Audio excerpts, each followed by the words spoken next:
ल हेर्नुहोस् त कति मिलेर बाँदरहरू बस्नु भएको छ। हामी पनि मिलेर बस्नुपर्छ। आमा बुवासँग कोही झगडा गर्न हुँदैन।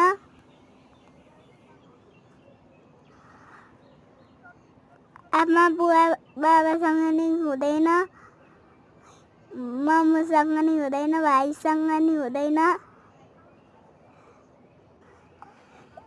ल बाँदर त मिलेर बस्छ, मान्छे पनि मिलेर बस्नुपर्छ।